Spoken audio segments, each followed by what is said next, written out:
and welcome to my paper, Surviving the Monstrous Feminine in TADE Thompson's Molly Southbourne Trilogy.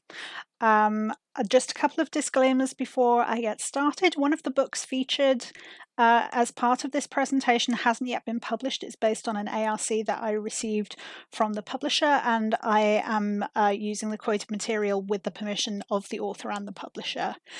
Also, there are occasional descriptions of body horror within the quotes that I use, so if you're a little bit squeamish, you might want to give this one a miss. Okay.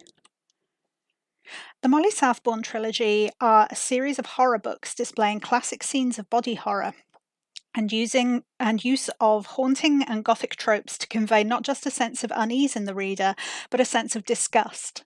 In many respects, the series are a demonstration of Barbara Creed's theories on the monstrous feminine, focusing on the gore and body horror of being female. But Thompson's monsters are also painted as victims. As the novellas continue, it is sometimes difficult to determine who deserves survival, the monsters or the originals. The three novellas follow Molly Prime and her chosen successor, Molly 2, as they fight for survival against both their clones, who are born with a murderous hatred of Molly Prime, and the shadowy government organisation that caused their creation. This paper will demonstrate how TADE Thompson first uses the abject techniques and the monstrous feminine to establish certain of his characters as monstrous, but then subverts these monstrous archetypes to question who the monsters really are and question the purpose of survival.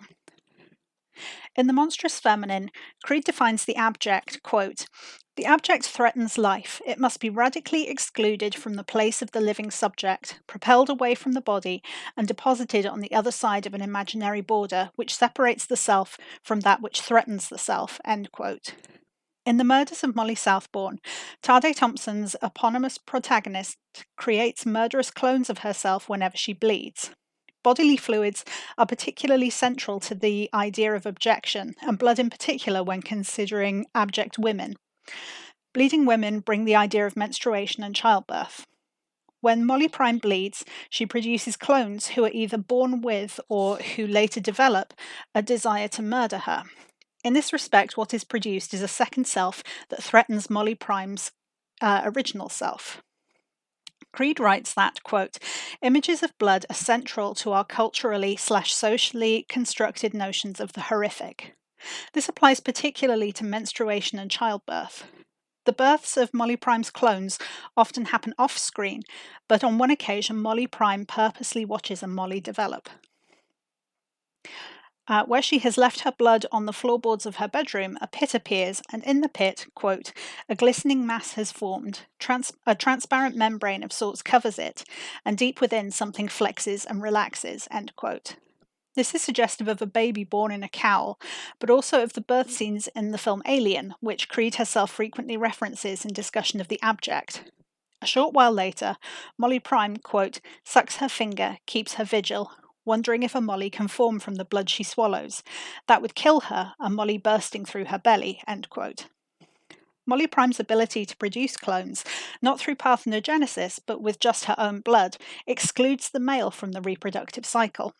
However, Molly Southbourne doesn't just exclude the male from reproduction. Molly Prime actively endangers the men with whom she has sex. When Molly Prime has heterosexual penetrative sex, a clone is produced inside of the male body. Leon, a casual sexual partner, dies from the growth, but her longer-term boyfriend James Down makes an effort to make his body hospitable to the clone growing inside of him by increasing his food intake to ensure he can sustain life. Creed notes that, quote, when male bodies become grotesque, they tend to take on characteristics associated with female bodies, end quote.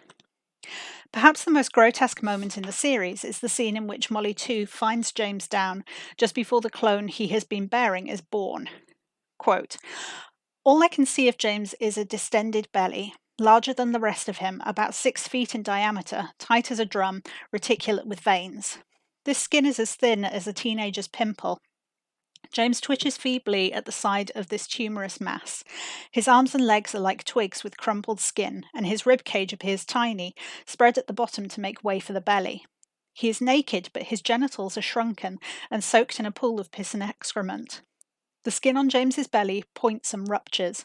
Straw-coloured fluid sprays outward in all directions. Pressure relieved, and I am drenched in it." End quote. Here there are many excellent examples of Thompson utilising the abject, using imagery that reminds the reader of growths and foreign bodies like the tumorous mass, and unpleasant bodily functions such as the bursting teenager's pimple and the pool of piss and excrement. However, Thompson also makes an effort to keep James down human. He refers to specific body parts in a way that might deconstruct the body, but also situates James down as a man that is still human, even if his genitals are shriveled in a way that masks or subverts his sex. At the point of birth, Thompson also includes Molly too in the process, situating her as a kind of mother and midwife figure as she is covered in the bodily and birthing fluids.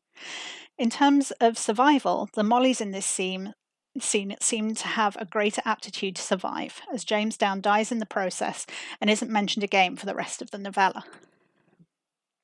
The role of motherhood is also presented as abject in the Molly Southbourne series. Mike, Molly Prime's mother, is disgusted by the clones as they act as reminders of the death of her husband and daughter. However, her disgust at them stems from much earlier, when she first encounters her own clone. Quote, "Standing at the foot of the room is a girl that looks exactly like Mike.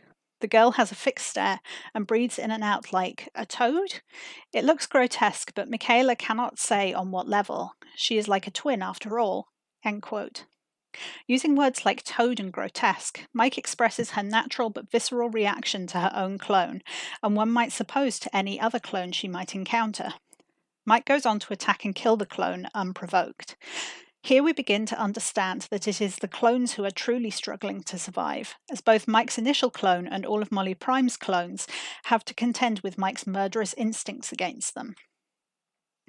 The inciting events at the centre of the Molly Southbourne series, namely Mike's experimental operation at the hands of the Soviets, are the direct result of the British preoccupation with and paranoia about tensions with Russia. This inciting event took place during the Cold War, in which Michaela was initially a British spy infiltrating Russia, who quickly defected to work for the Russians, returning their experiment to Britain so the West could further develop their ideas. The insidious Russian enemy is comparable to the Mollys in their role as monster. Michaela writes of the enemy, that being Russia, in her letter to Molly Prime, quote, "We were taught to think of them as less than human because of ideological differences, but they are just people like us." End quote. It is interesting that Michaela is able to think of her wartime enemy in this way, but never transfers these ideas to the Mollys. She says of them to Molly Prime, quote, "They are not clones or sisters. Best to consider them a kind of fleshy construct, biological robots, androids, or should that be gynoids?" End quote. Mike has been killing Molly since just after the birth of her daughter, and explains her logic in doing so. Quote, "There's nothing here, there's no option. It would always be a possibility that they could turn one day. And since Michaela would never know, she would never rest. She would always wonder, on alert all the time. No, this ends now." End quote. Both Mike and the Mollys are driven to kill by their paranoia and not knowing. Thompson again uses ideas of abject motherhood when characterizing Mike and her relationship with Molly Prime's and indeed her own clones. When Mike comes upon a clone Molly in Legacy, quote, "The Molly squints. Mother? Ma?" Mike sees red instantly. She falls to her knees and starts pummeling the Molly. "I am not your mother. I had one daughter, one perfect woman, and her name was Molly Southbourne. You are not my child. You are a nail clipping. You are shed hairs. You are not real. You are not real," she says, "and I am not your mother." End quote. The abject is particularly interested in excrement as part of the body leaving the body. Here Mike uses such an analogy when she describes the clones as nail clippings and shed hairs. Mike considers the provenance of the clones to be all that matters, that they are a refuse product of her daughter and can never amount to more. But it is the idea of motherhood itself that Mike finds so offensive. For Mike, motherhood is encompassed in a very specific space. It does not at all extend to people who look like or even share the same genetic makeup as her daughter, and the idea that it might pushes her to extreme violence. As her former Secret Service handler puts it, when Mike asks how he knew she would agree to destroying the clones, quote, "because you hate the Mollies and would exterminate them for free if I asked nicely," end quote. Crude discusses ideas of monstrous motherhood in consuming all in order to feed offspring, but Mike presents herself as a separate figure in relation to the clones. She says to Melina, who is one of the named clones, quote, "I am not your mother. I am the opposite of a mother to you. I am not bringing you life. I am the anti-mother, the one who gives you death," end quote. This idea of an anti-mother inverses the mother who will destroy all for her monstrous offspring, and instead brings about the anti-mother who visits death upon her non-children. It is a rejection of motherhood. However, it is worth remembering that Mike's abilities to love as a mother should love may themselves be corrupted. When she considers her death at the hands of a Molly, she writes, quote, "To die, to be killed by Molly, a weapon I perfected, this would be a good death," end quote. This suggests Mike has ceased to see her own daughter as a daughter, or even as a person, but as an object she has created for a specific purpose. The pride she expresses is at what Molly Prime has achieved rather than who she is. Because of their violent tendencies, the clones are considered a kind of primitive version of the original Molly Prime. In C.F. Kepler's The Literature of the Second Self, one aspect of the second self is described as a pursuer in a way that feels particularly relevant to Thompson's series. He writes of, quote, "the evil second self, whose malevolence, however, is not directed against the tribe as a whole, but concentrated upon the person of his first self counterpart," end quote. In this way, the Mollies conform to the theory of the second self in their animosity towards Molly Prime. But while this is initially expressed as a mindless malevolence, Thompson later justifies the Mollies' violence towards their first self. As Melina says, quote, "I have memories of the others Molly Prime killed. I know how it goes," end quote. The Mollies attack preemptively to save themselves and survive, but what is the Mollies' purpose beyond survival? Their apparent lack of direction may suggest that they have no purpose beyond violence and survival. In Legacy, scientist Vitaly Ignati explains the Hayflick limit to Mike, quote, "Human cells grown in culture were once thought to be immortal. Leonard Hayflick demonstrated that this was not the case in 61. They divide between 40 to 60 times before involuting. After too many generations of duplicates, the products become defective. We call it going Hayflick. You get Mollies that won't remember anything they are taught, Mollies that commit murders against random people, Mollies that can't be civilized, Mollies that rot," end quote. Vitaly Ignati uses this scientific theory to explain why the Mollies are defective and inferior, but this explanation is also reminiscent of the way people with learning difficulties, especially neurodivergency, have been treated in systems and theories of eugenics and ethnic cleansing. It suggests an assumption of the correct or ideal way a person should be, and that those who do not fit this mold are refuse. The clones, or at least the Mollies, are deemed worthless because Vitaly Ignati believes they cannot be civilized.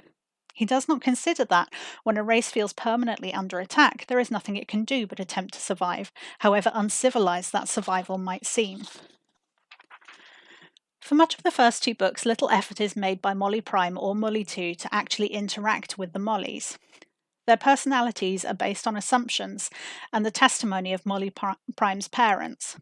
But when Molly 2 begins to speak to the remaining Mollies in survival, they express that they share memory. They remember the trauma of the previous dead Mollies, and they remember that Molly Prime and her family are dangerous to them. This is the reason they give for their murderous instinct towards Molly Prime and Molly 2. In many respects, this recalls Nicholas Abraham and Maria Torok's ideas on intergenerational trauma, which I unfortunately don't have time to go into right now, but is part of my wider research. The trauma experienced by previous Mollies is literally a memory belonging to the previous generations of Mollies. As Melina puts it when talking to one of the feral Mollies in Legacy, quote, "I'm going to tell you a story about yourself. Well, you're like me, and the story is about me, so it's about you," end quote. This suggests the Mollies consider themselves not only to be joined familiarly, but to in some ways be literally the same person with the same experiences. In respect of this shared trauma, the Mollies have a history that is never acknowledged or even known by Molly Prime, and only becomes known to the reader late in the series. Despite being almost perfect examples of Barbara Creed's idea of the monstrous feminine, TADE Thompson's series demonstrates that feminine monstrosity comes in many forms. While murderous, the Mollys have a cultural memory that is repeatedly erased by their collective murder at the hands of Molly Prime and her parents. They are monstrous precisely because of their suppression, and their bid to survive is also a bid to remember and be heard. Thank you.